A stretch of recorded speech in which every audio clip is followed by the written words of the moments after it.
اور اس بار تو شو میں ہی قسمت ایک عجب تماشا ہم نے دیکھا کہ پہلے فارم 47 کے ذریعے جمہوریت پہ حملہ آور تھے، اس بار فارم 45 کے اوپر حملہ کیا ہے اور بیلٹ سٹفنگ کی ہے، اور اتنے بیلٹ بھرے ہیں کہ بیلٹ چھاپنے والے بھی پریشان ہیں کہ یار دانلی کرو لیکن کوئی ایسی حیا پردے میں کرو، کوئی شرم حیا تو رہ جائے، لیکن اس بار وہ کچھ بھی نہیں ہے۔ بہرحال ہم اپنی جدوجہد جاری رکھیں گے، لیڈر ہمارا مضبوط کھڑا ہے، اور ایک بات 2-3 دن سے مذاکرات کی جا رہی ہے، میں واضح کر دینا چاہتا ہوں، عمران خان صاحب نے کبھی مذاکرات سے انکار نہیں کیا تھا، نہ ہے، لیکن مذاکرات کے کچھ شرائط، کچھ اصول ہونے چاہیے۔ کیا مذاکرات اس لیے ہیں کہ مینڈیٹ کو تسلیم کر لیا جائے؟ تو وہ مذاکرات تو ہمیں قبول نہیں ہے، یہ تو جعلی مینڈیٹ ہے۔ کیا مذاکرات اس لیے ہیں کہ 9 مئی میں جو ہمارے ساتھ ظلم زیادتی ہوئی ہے اس کو تسلیم کر لیا جائے؟ تو تحریک انصاف تو ایک پرامن جماعت ہے، 1 سال سے لوگ جیلوں میں سڑ رہے ہیں، ملٹری ٹرائلز میں، حالانکہ ہم سب وکلاء، جتنے بھی وکلاء برادری ہیں تحریک انصاف، اور اچھے دنوں میں جب اپوزیشن کا وقت ہوتا ہے سب کو آئین یاد آتا ہے، ان دنوں میں آج کی حکومت جو برائے نام ہے وہ بھی کہتے تھے کہ سویلینز کا ملٹری کورٹس میں ٹرائل نہیں ہونا چاہیے۔ تو اگر آپ نے مذاکرات کرنے ہیں، میں حکومت سے کہتا ہوں اگر اختیار ہے تو پھر آگے بڑھیں، اگر آپ کوئی فیصلہ کر سکتے ہیں تو پھر آگے بڑھیں، آپ اپنی تجاویز دیں، ہم اڈیالہ میں اپنے لیڈر کے سامنے رکھ دیں گے کہ حضور یہ باتیں انہوں نے کی ہیں، یہ میں بتا دوں ایز اے پولیٹیکل ورکر اور ایز اے وکیل، ایز اے عمران خان صاحب کے ایک سابق ایک وزیر کے اور ان کے بہت ایک پرانے ورکر ہونے کے ناطے، کہ جب تک عمران خان صاحب کی رہائی کی بات نہیں ہوتی، سنجیدہ کوشش نہیں ہوتی، یہ مذاکرات ویسی معاملات کو طول دینے کے مترادف ہے۔ اگر حکومت اس لیے مذاکرات کرنا چاہتی ہے کہ ہم ان کے مینڈیٹ کو تسلیم کر لیں اور ان کو حکومت مان لیں، تو یہی تو سارا جھگڑا ہے، یہی تو وہ کہانی ہے، یہی تو وہ اصل مدعا ہے جس پہ مذاکرات ہونے ہیں کہ ہمارے مینڈیٹ کی واپسی کا کیا انتظام ہوگا۔ آج اگر مجھے اور میرے ساتھی وکلاء کو اجازت ملتی خان صاحب سے ملنے کی تو میں آج یہ نقطہ ان کے سامنے رکھنے والا تھا، کل موقع ملتا ہے کل رکھوں گا، پرسوں موقع ملتا ہے پرسوں رکھوں گا، میں روز آؤں گا، جب مجھے عدالت اجازت دے گی، حکم دے گی، اجازت دے گی، میں آؤں گا اپنے وکلاء کے ساتھ، کسی دن تو اجازت ملے گی۔ یہ نقطہ میں نے عمران خان صاحب کے سامنے رکھنا ہے اور لیڈرشپ کے سامنے میں نے رکھا بھی ہے کہ اس حکومت سے یہ توقع نہیں ہے کہ اس جعلی مینڈیٹ کو تسلیم کرتے ہوئے اصل مینڈیٹ والوں کو مینڈیٹ واپس کریں۔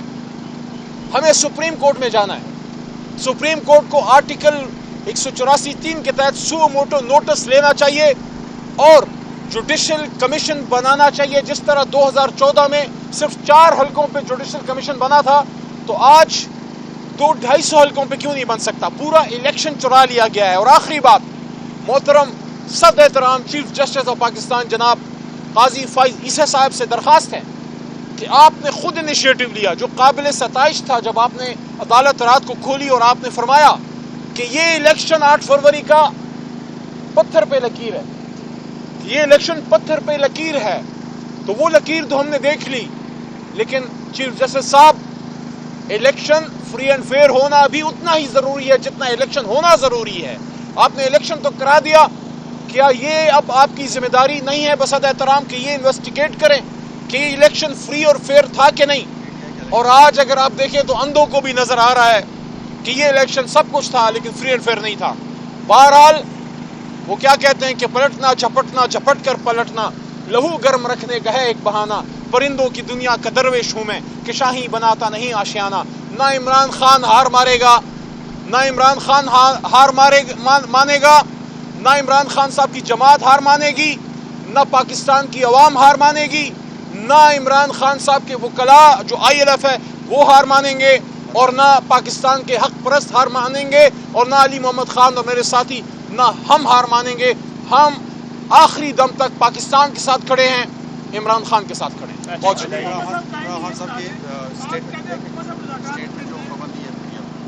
جی، آپ کہہ رہے ہیں کہ حکومت سے ہم مذاکرات نہیں کریں گے، لیکن شہریار افریدی صاحب کا ایک بیان آج کل گردش کر رہا ہے کہ ملٹری اسٹیبلشمنٹ سے مذاکرات کریں۔ دیکھیں، کیا ملٹری اسٹیبلشمنٹ میں اسی صورت میں عرض کرتا ہوں، ایک تو بڑی اہم بات بیگ صاحب نے بتائی جو بہت ضروری ہے کہ عمران خان صاحب کے بیان پہ پابندی کیوں ہے، عمران خان صاحب پہ کیا ان کو آئین پاکستان معطل ہے، جو ان کے بیان پہ پابندی ہے، ان کے آئین سے مابرہ بات کی ہے، ان کے کسی بھی سٹیٹمنٹ پہ میڈیا میں پابندی نہیں ہونی چاہیے۔ جہاں تک مذاکرات کی بات ہے، ہم جمہوری جماعت ہیں، ہم سب سے زیادہ سٹرگل کرنے والی جماعت ہیں فی زمانہ، سب سے زیادہ مشکلات ہم نے سہی ہیں، لیکن پھر بھی ہم کہتے ہیں کہ آئین کے اندر رہتے ہوئے حکومت سے ان نکات پہ بات ہو سکتی ہے جو وہ نکات ہیں جس پہ ہم قوم کے سامنے مضبوط کھڑے ہیں، اور وہ یہ ہے عمران خان صاحب کی رہائی، اسیران کی رہائی اور مینڈیٹ کی واپسی۔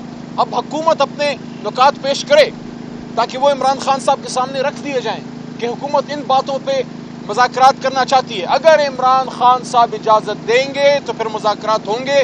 مذاکرات جب بھی ہوں گے آئین کے اندر ہوں گے، جمہوری فورسز کے ساتھ ہوں گے۔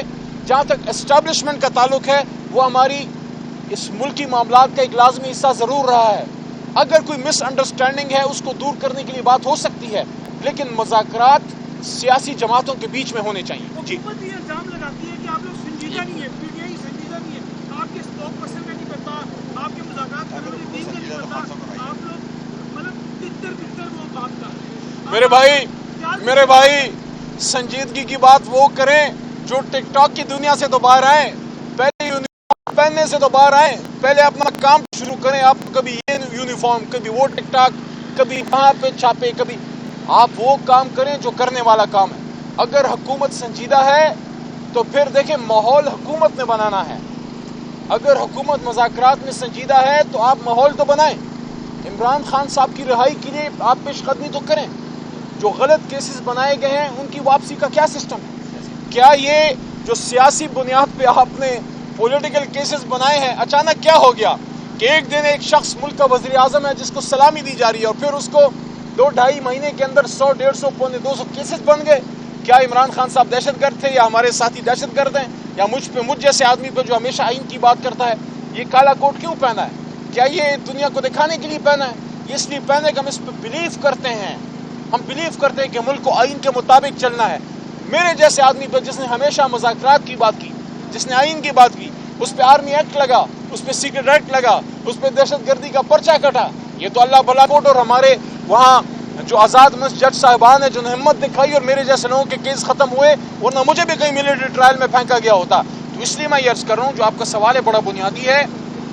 اگر حکومت سنجیدہ ہے مذاکرات میں تو پھر آپ سٹیپ لیں، عمران خان صاحب کی رہائی کی بات کریں، مینڈیٹ کی واپسی کی بات کریں۔ لیکن یہ ایک اہم نقطہ، مینڈیٹ کی واپسی مجھے نہیں لگتا حکومت سے ہونی ہے، اس پہ آخری فیصلہ سپریم کورٹ نہیں کرنا۔ جی شکریہ۔ آپ لوگ کہہ رہے ہیں کہ آپ فورم میں تمام چیزیں آپ لوگوں کے سامنے ہیں، کوئی بھی فورم ایسا نہیں ہے، چیف جسٹس صاحب سے لے کے جتنے ادارے ہیں وہ آپ کو پتہ ہی کہ کس طرح فیصلے سنا رہے ہیں، اور کون سا ایسا پلیٹ فارم ہے جہاں پہ آپ لوگ جائیں گے؟ ایسا لگ رہا ہے کہ آپ لوگوں کو ایک بند گلی کے اندر نا دھکیل کے رکھا جا رہا ہے تاکہ آپ کو مذاکرات کی ٹیبل پہ لایا جائے اور آپ سے چیزیں منوائی جائیں۔ بھائی بڑا خوبصورت سوال ہے، اس کا جواب بڑا سمپل اور سادہ ہے۔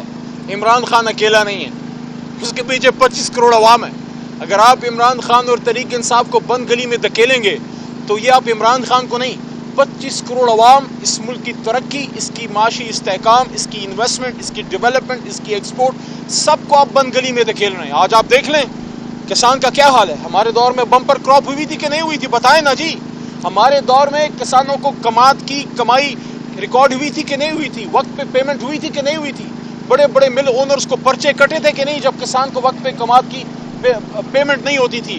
آج آپ دیکھ لیں کسان رو رہا ہے، خودکشیوں کا سوچ رہا ہے، اس کا گندم تیار پڑی ہے اور آپ نے اربوں روپے کی گندم جو ہے منگا لی ہے۔ کسان کیا کرے؟ زہر کی گولی کھا لے۔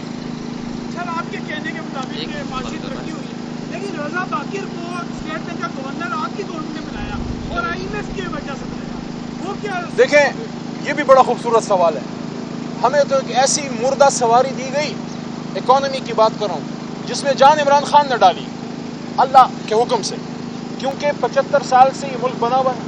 ہمارے صرف 3 سال دورہ حکومت تھی، اور اس دور حکومت میں کورونا کے دوران ہم نے 3 کی جی ڈی پی پہ ملک چلایا، اور جب عمران خان سے حکومت چھینی جا رہی تھی تو 6 کی جی ڈی پی پہ ہم نے ملک چھوڑا تھا۔ آج آپ بتائیں جی ڈی پی کہاں کھڑا ہے؟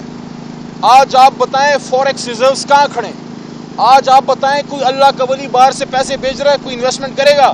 وہ جب یہ دیکھتا ہے کہ جو پاکستان کا سب سے بڑا برانڈ ہے اس کو آپ نے دہشت گردی میں اندر کیا ہوا ہے، وہ کہتا ہے میرا دماغ خراب ہے، میں پیسے لے کے آؤں۔ اگر اس ملک کو مضبوط کرنا ہے we need political stability because there is no economic stability without political stability. آخری سوال ہے مریم نواز صاحبہ جو وردی پہن کے آ گئی تھی اس کے حوالے سے آپ کی کیا رہا ہے؟ اس طرح کا اقدام کرنا چاہیے؟ کیا میسج جا رہا ہے یہ؟ لیکن مریم بی بی ہماری بڑی بہن ہے. میں سمجھتا ہوں یہ وردی چھوڑیں. ہم جب بچے ہوتے تھے وردیاں پہنتے تھے. کام کریں جس کام کے لیے آپ آئی ہیں, لیکن بصد احترام آپ تو جیت کے ہی نہیں آئیں, تو جس کام کے لیے بھیجی گئی ہیں وہ کام کم از کم کر لیں. جہاں تک وردی کا تعلق ہے, وردی عزت کا ایک بہت بڑا استعارہ ہے, لیکن میں سمجھتا ہوں کہ بڑے کام, امپورٹنٹ کام اور ہیں, وہ کرنے چاہیے. اور سب سے امپورٹنٹ کام جو کرنے کا ہے وہ یہ ہے کہ عوام نے جو مینڈیٹ دیا ہے وہ مینڈیٹ وہاں نظر آئے جنہوں نے ووٹ دیا ہے. شکریہ.